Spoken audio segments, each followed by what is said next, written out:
Hello, guys. Welcome back. And it's good to be back because last week we actually had a pre recorded session with Andrew Henderson from Nomad Capitalist.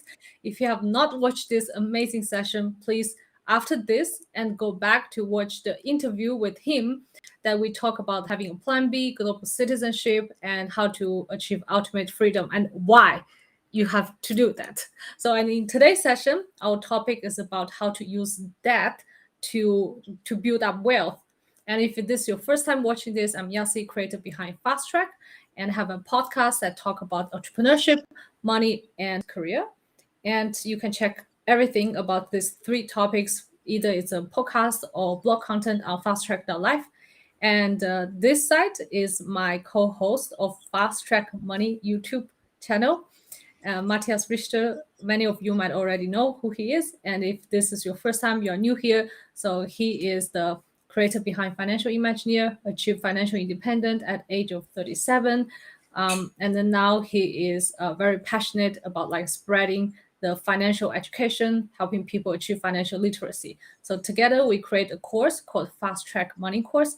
It's a 6-week compact course, which we actually literally we just packed everything, the methodology, the mindset, the way, the habits, what Matthias has been using in his life. I also implemented myself in this 6-week course that's going to transform your relationship with money, and you are going to see great results.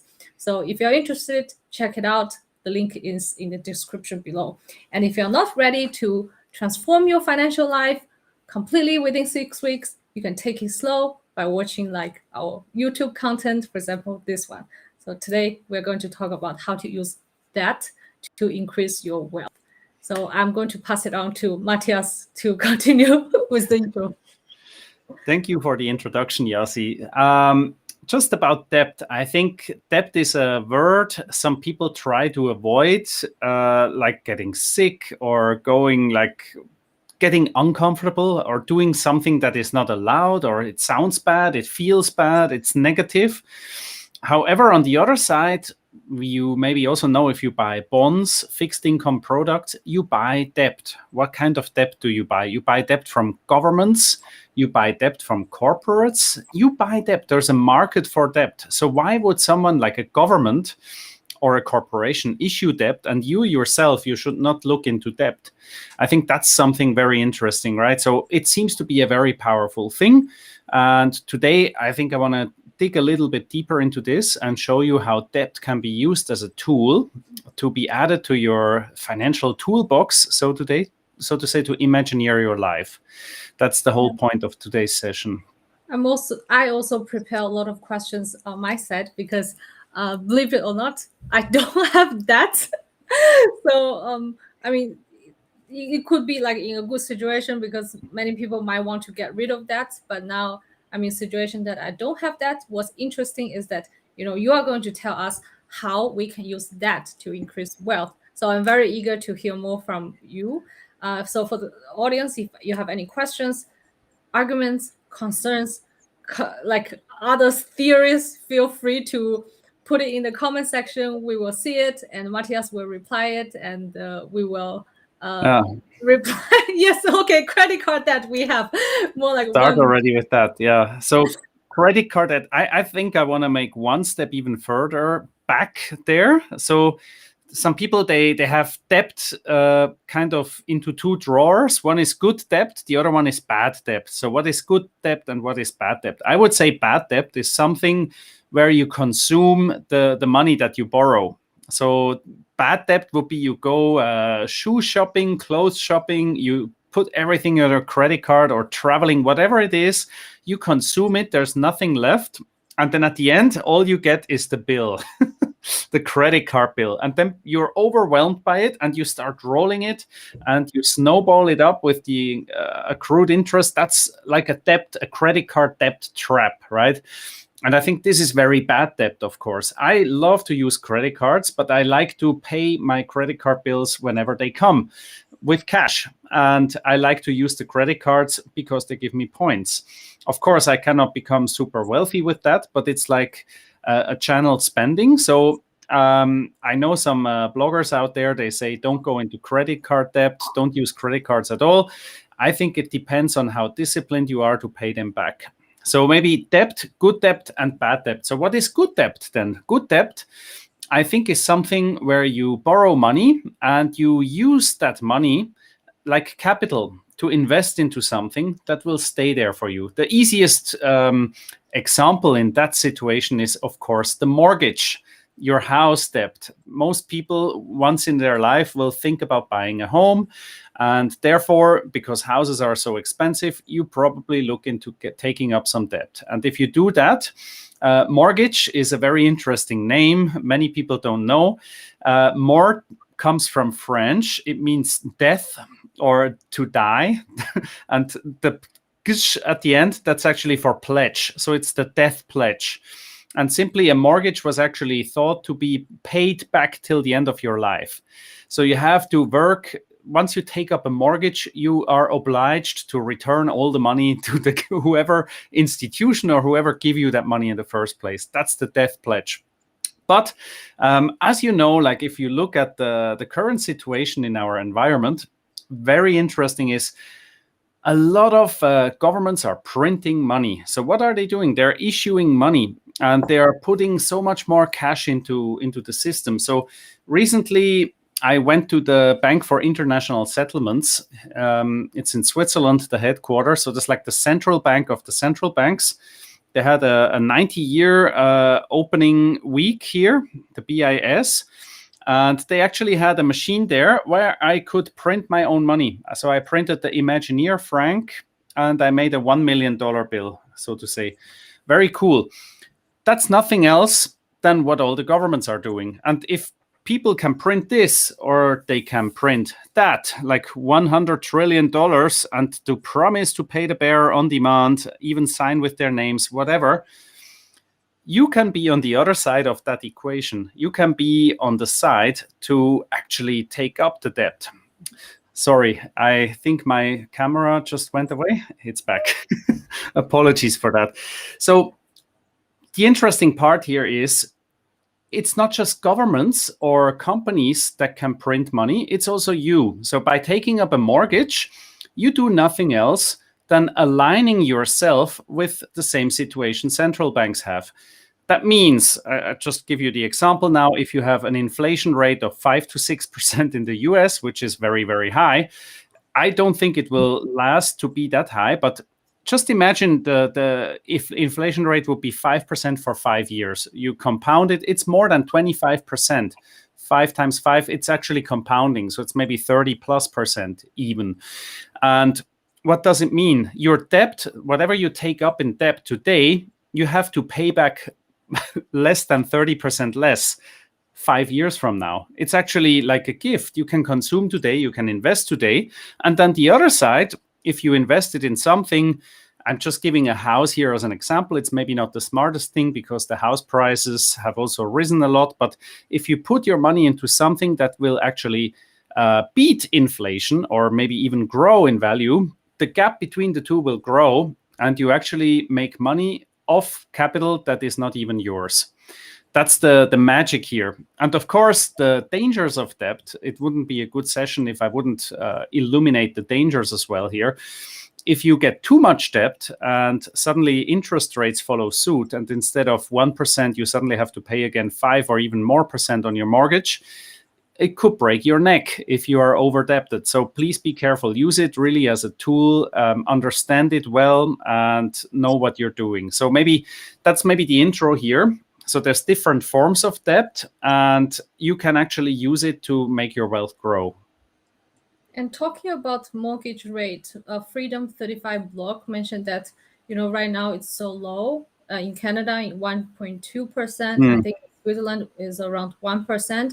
And many people are thinking, okay, this is opportunity to buy houses and get mortgage. And what would you advise people to watch out by, trying to take advantage of the low interest rate? Okay, on one thing, I think it's a good thing to lock in debt at such low rates. In some countries, I've seen, like in Denmark, they even had negative yielding mortgages. So actually, you get paid for taking money away from the bank. which is amazing. It was minus 0.5 for a few months in Denmark. In Switzerland, I know people, they go as low as 0.4% at the moment for flexible mortgages. And if you want to lock it in for 10 years, you get 1% roughly, like you just said. So it's super interesting. But what I would like to say here is try to, like some people, when they buy the house, the normal process would be you save up some money, and once the bank account is full, you go to the bank and you ask these guys, what is the maximum loan I can take? And then they, based on your income, your savings, they will tell you, you are eligible to take out, I don't know, let's say 500,000 or 1 million. There will be a big number. And a lot of people will try to go for the maximum number and put everything else that they have or used to have into this housing project. But the problem there will be, it's very tempting to do it, but the problem is you actually take away capital from things outside of the house, and you actually concentrate your wealth building process on the house. This could be something, if you really save a lot of money, why not, right? But I would advise, if you ask me what is my advice, young people or people who want to buy the first house, buy something, yes, but maybe don't put all your cash into this. If you have saved up, I don't know, let's put it like 200K, you save up 200K, don't put 200K in and take an 800K mortgage for a 1 million house. Maybe take only 100K out and borrow 400K for 500,000 house. So try to keep flexibility, because whatever you have aside, in case there's a market downturn, you will have extra on the side if in case it's needed, right? And the other thing is also you have more flexibility in case you have renovations, you have unforeseen expenses and all of that. You mean when people don't take out their additional cash reserve to put everything in the house, but try to, when they buy a house, but try also to keep a cash reserve at a side. Is that what you mean? It could be cash, but of course would be better if it's invested as well, maybe in stocks or something else, right? Because cash is not really yielding anything. But what I mean is, don't just because you can get X mortgage, put everything you have into that project, and then you are back to this one. You're back in the prison, and you are really a mortgage taker. The death pledge is upon you, right? And okay, what would be? I think that point is quite clear now. If it's not clear, please just leave it in the comments for you guys out there. And my second question is, what would be another kind of like good debt besides mortgage? Okay, so that's one thing, right? You can take a mortgage, but in another way, try to look at it like, what would you do if you are the CFO of your own life? Look at it like from a company perspective, or you could even say you're the central bank, you're your own central bank. You can print your own freedom coins, right? You are in charge of this. This is money creation. So you have to figure out how you can increase your debt facilities. One thing, probably credit card is something we mentioned. A credit card is actually like an advance. If you think about it, a credit card is nothing else than you pay your bills today with the credit card, but actually you get a 30-day free loan from some bank. And within 30 days, if you pay it back, it doesn't cost you anything. The only thing is you have to be disciplined enough to pay it back. Otherwise, it will get expensive. And that's where these guys make money usually. The other thing is, look at your life from the CFO perspective. You have to see who will give you credit facilities. So it could be a bank. It could be a bank where you hold your investments. So it could be an interesting thing to have a standby credit facility at your bank or at your broker. Maybe they offer that. A lot of brokers and banks, they offer lending value on shares, on ETFs, on securities you hold. And again here, do understand what you're doing. If these things tumble down like 20-30% or more, like they did in March 2020, you could have a margin call on these. So you have to know what is your comfortable level of exposure there. But what you can do is you can actually use it strategically. Have this standby credit line doesn't need to mean that you have to really borrow all the time. But it could be if, let's say, you just saw Elon Musk, he kind of needs cash and he's sitting on almost 300 billion worth of Tesla shares, right? Of course, he has other shares, but just to make the point here. So he has all this wealth, but he's not liquid. And all he can do is to sell shares, which activates the taxman, because once you sell the shares, you realize the gain. What you could also do is pledge the shares, because you actually can keep them. You keep holding your shares or whatever it is, your ETFs, put it in the bank and borrow money against it. And with that, you can pay whatever you need. And if in case the price goes higher and higher, you can strategically sell it over time. You don't have to sell the shares because you need money today. You can do other things, especially with the Elon Musk example. It's maybe clear. You shouldn't do it like 1-to-1. Like you have 300 billion shares, you need a 300 billion lending line. That would be crazy. But if you do like 10 billion on 300, you have actually quite some reserves there, right? One technical question: to have this credit line, do people have to move their shares to the bank, or they can keep it with their own brokerage account?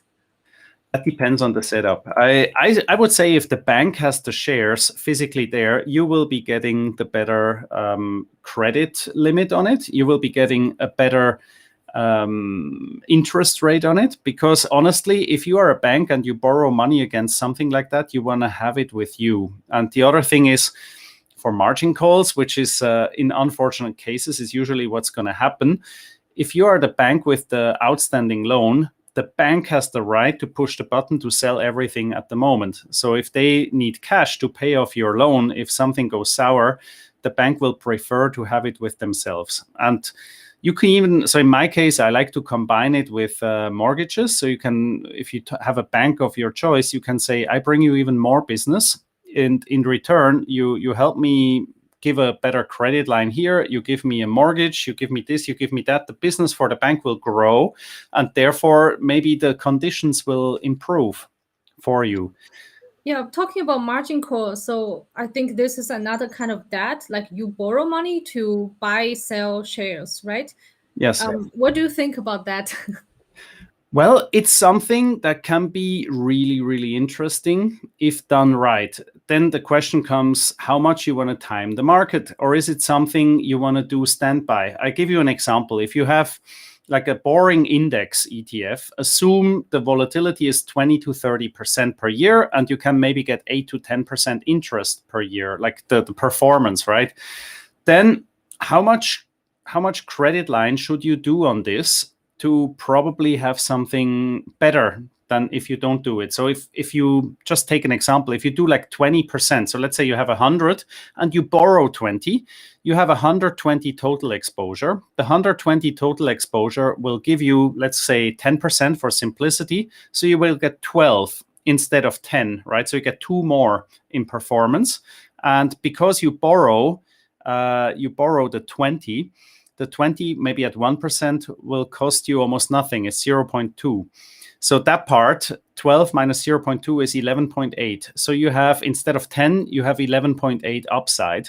Of course, the same thing works if the stock market goes down. But if let's say it drops by 20% or 30%, and the bank gives you a 70% collateral, even it drops there, you will not have a margin call on this situation. Of course, this is something you have to see. How do you do it? On what do you do it? And what I like is sometimes when markets really shift very quick, or very good assets become very, very cheap, you do want to have a credit line that in case you want to buy more, you can do it. You can actually take an active call. And if the market is very high, sky high maybe, or like close to all-time highs, you maybe want to consider to reduce your exposure in case there is a setback, right? You can do that as a tactical overlay. You don't have to have it on all the time. And another thing, so you mentioned stocks. Another thing was, in the last 10 years, what worked very well for me is borrowing money for fixed income. So there are funds out there who probably still pay 4% per year. It doesn't sound like a lot, but if you have a 4, 5, 6%-ish kind of return, and the fund has a lending value of 90%, which is better than a house, with just like gearing up a little bit on the side, you get a very nice additional cash flow every month, or like how often ever these things pay dividend. In my case, I have a fund that paid every month, and I let that thing run for 6 years. And it was nice because over time you can use this additional cash to manage your debt again. You can pay it off. And whenever you have a stock that drops or something interesting happens, you can actually borrow more again. Another thing, maybe just in the same thing, I want to mention that as well. If you have this standby line, it could be like some people say, what is the reserve you need? How much reserves do I have to have? Cash reserves, especially if you are about to retire. Do you need like 3 months of expenses? Do you need 6 months? Do you need 1 year? Some people even say maybe 3 years, because if you have 3-year cash on the side, you will sleep well. You don't have to worry if the stock market tanks. The other thing you can do, though, is instead of having 3 years or 6 months of cash, if you have a credit line like this, if tomorrow you need to buy a new car or something breaks down, and okay, I'm talking, you have a big portfolio, right? Let's say you have $1 million there, and tomorrow you need a new car. The car is maybe 20,000. If you buy a secondhand car, you can easily call your broker and the money will be in your account the next day. You can go buy your car. You don't have to, and you can stay fully invested. You have more options. And I think this is the key point I want to make here. It's all about having more options. So why governments or corporations issue debt? It's nothing else than a balance sheet expansion, right? So by having a bond issued, some companies like Netflix, they issue bonds and take up debt just to have more content, the firepower to pay more content for their platform, right? It can be strategic, or it could be standby debt, or it could be debt to buy back other assets or your own assets. That could be, you can borrow money from against your portfolio to buy back the mortgage and then get the house free, for instance. Or you can buy actually another house. You can borrow money against your portfolio with a margin of safety and use that money as down payment for another house. And you expand your options, right? So there's tremendous opportunities. Sorry. Yep. So a question for the beginners. When you have a credit line and you use the money from your credit line to either buy houses or invest or buy anything, what kind of like interest you are paying on top of that for that credit line? So that depends on. Would it be similar like a credit card? No, not at all. Not at all. So, of course not, right? A credit card. So there are worlds between that. Credit card debt is one of the more expensive ones, where I think in Singapore I have seen rates above 20% annualized. So it's like a real killer if you go into that trap. Then you have like consumer debt. If you go to the bank and say, I want to buy a sofa or a new car, they have car financing and so on. But sometimes I really don't get it. I've seen people, they have investment portfolios or housing equity, and instead of borrowing more money against their investments or the house, they go and get a car loan. Why?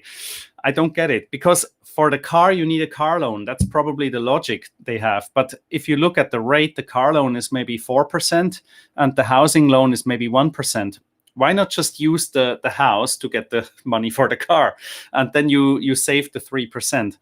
So I think all these different brackets have different interest rates. So in my case, I have access to as low as 1% and slightly below that. I can borrow very, very cheap money if I want to, which is great to have as an option because it's a standby option. You don't need to borrow all the time. So when it comes to evaluating good debt and bad debt, can I say that one of the most important criteria is what's the interest that you're paying for it versus the opportunities that you're going to gain with the money? The important things are probably number one, flexibility. So is it like a contract? I don't want to have a contract and say I have to borrow this money for 5 years, right? So I like to borrow per month. I can take out a loan I could take out a loan for a week or 2 weeks only, or for a month with the bank at the same rates roughly. And every month I can redecide how much should I borrow. A mortgage is already something you fix for 2, 3, 5, 10, 15 years or longer. It's something more fixed, right? And credit card debt is also up to you. Do you repay it or not? This is something you can also roll monthly, but the interest rate is way too high. There you have flexibility, but the interest rate sucks. So try to find a combination between low cost, flexibility, and like ease of untapping it. Like if you want to borrow more money against your house, definitely it may be possible, but you have to go through the bureaucratical administrative hurdles of a bank, which may last 1 to 2 months and include a pile of paper, and maybe at the end you still get a no. So what would you say for average investors or average person? How can they identify the good debt and try to use that with enough knowledge to their advantage? well, one thing is understand with whoever you work, your bank, your provider, your financial provider, what options would you have in that regard, and what cost would be involved. That's number one. Number two, if you actually have less than the bank would offer you something like that, they even have some funds with a little bit gearing inside. You can buy leveraged funds, so the leverage would be inside that. But that part is something, if you say I have 10 years, 20 years, you can take a little bit more risk there, but it's not necessarily the same thing. So leverage in investing is something, it's interesting, but you don't have to do it, right? You increase the risk by default. And if you are young and you're looking at it, I think look for banks or conversation partners who offer these kind of services and compare. I think not all the online brokers have the same offering there. They may be cheap with trading, but if you invest and hold long and want to have more options, maybe another provider might be more interesting on that side. So try to look for solutions if you're interested in that will allow you a maximum of flexibility at a low as possible cost. That's a very interesting point, because I don't know any of my friends, okay, except you, who actually have credit line at the side, ready to help them make other investment, or when they need cash. I think that's a very good point. So for the audience out there, if you have a large investment portfolio in ETF equities, you can explore this option with your bank. And I have one last question related to the debt. So we talk about good debt, right? So what is the bad debt, and how detrimental can bad debt be to anybody's like a financial life? I mean, money is like energy. Money is something, if you have a bank account and money is in there, it's like a battery. You can tap into it, you can take it out. And if you have a credit line, it's very simple to take even more energy out of there that you may have, right? So if you talk about bad debt, I go back to consumption. Like consumption could be like even the car example I used, right? So it depends. I really like the car example. You can buy a car with a car loan, and the stupid thing is the car loan will be very expensive, and the car is usually a depreciating asset. It may even be a liability because you have to pay for maintenance and everything. So you actually borrow money for buying something that you maybe cannot afford, and you will be hooked up there and you have to pay for everything in the end. It will definitely get more expensive than in the beginning. However, I use the same example now. So let's say you have a decent chunk of money on the side and you would like to buy a car. What to do? Do I sell now my stocks that maybe will perform 10% per year or more and buy the car with that? If I do that, I have 10% less on my investment, but I have a car.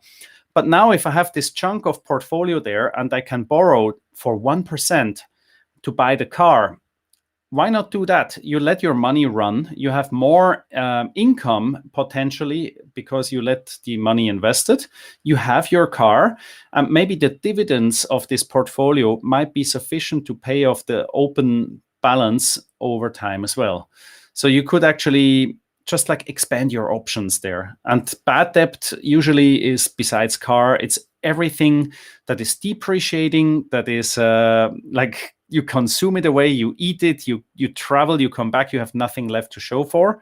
Versus good debt is you buy assets, you buy appreciating things like a house, or you may even consider debt for making an investment in your own startup, your company, right? Things like that. Or your education. I have to say, like, I'm not a fan of student loan debt, but if it unlocks new income streams for you or higher income streams, then why not? Then it's not necessarily a bad thing to have debt there.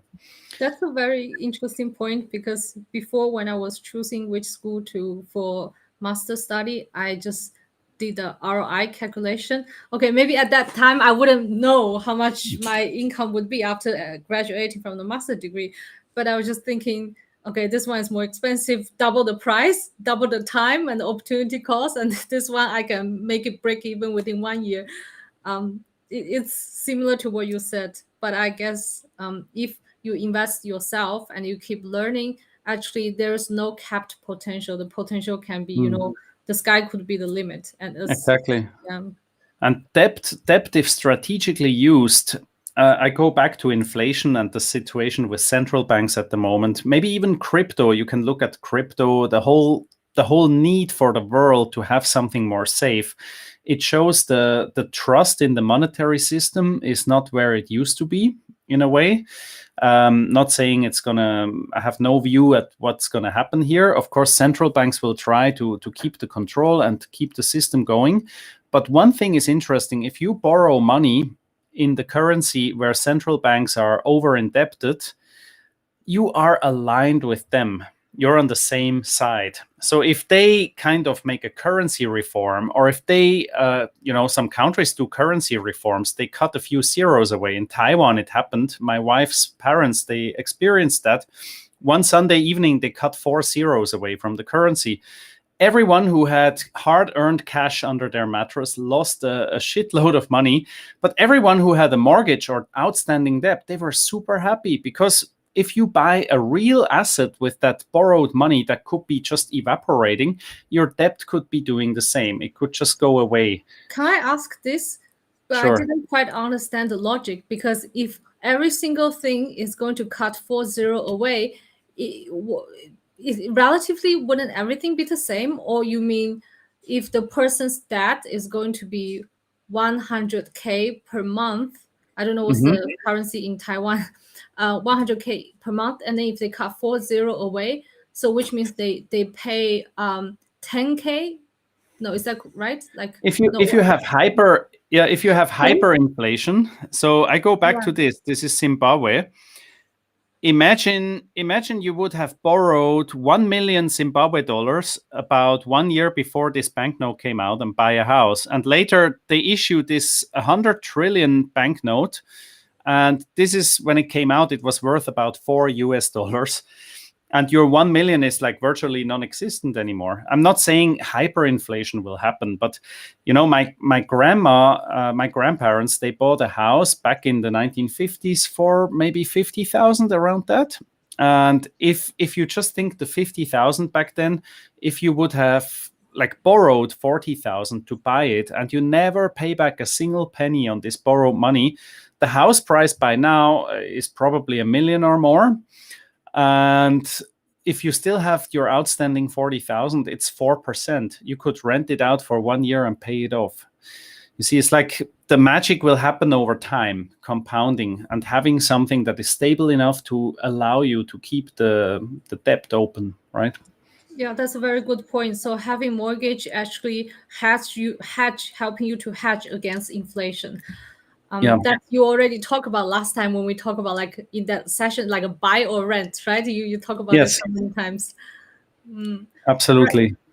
I don't see any questions coming from the audience. If you are, interested in discussing more about either margin debt or mortgage or anything related to that, reply like in the comment section. And I'm curious how many of you are interested in learning margin trading, like margin debt, to understand it more in depth, because it's a little bit complicated, but might worth a session to explain it in detail, so that you can avoid trigger the margin call, or learn how to use leverage to gain more ROI in your investment. You can get burned very badly by doing that. So please handle with care. And it's not something you have to do, right? Oh, we have a comment. Kathy, any service provider about the collateral debt? Well, I would say I don't know where you are based, Kathy. I would say it depends on the location where you are. I mean, like Hong Kong, Singapore, of course, a lot of banks, they do have very, very good platforms where DBS, I think UOB, in HSBC, Citibank, in Switzerland in particular. Yes, Lombard loan with lending value, that's exactly it. So you can look at UBS and so on. They have usually very good lending values there available. And for equities, for blue chip equities, you get up to 80% on it, right? So if you buy some Nestle shares and so on, which pay like 2-3% dividends, and you borrow at 1%, the share is more or less for free. Yeah, you also make a little more than that. Yes. So there's many things you can do, but you don't have to do it, right? Don't get yourself into unnecessary, uncomfortable situations. That's maybe the closing remark here from my side. This session is not meant to tell you you have to borrow money to get richer faster.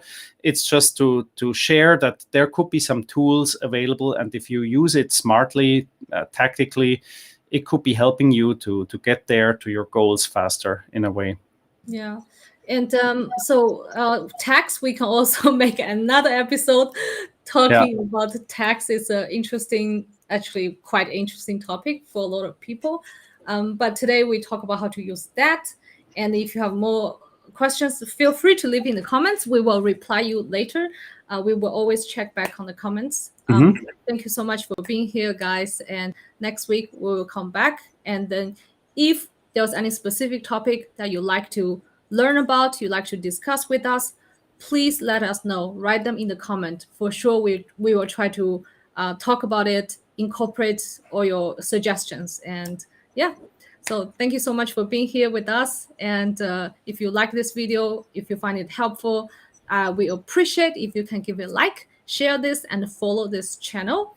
And if you want to transform your relationship with money, transform your financial future within 6 weeks, and check out our course in the description below, fasttrack.life/money course. And thank you so much. Thank you.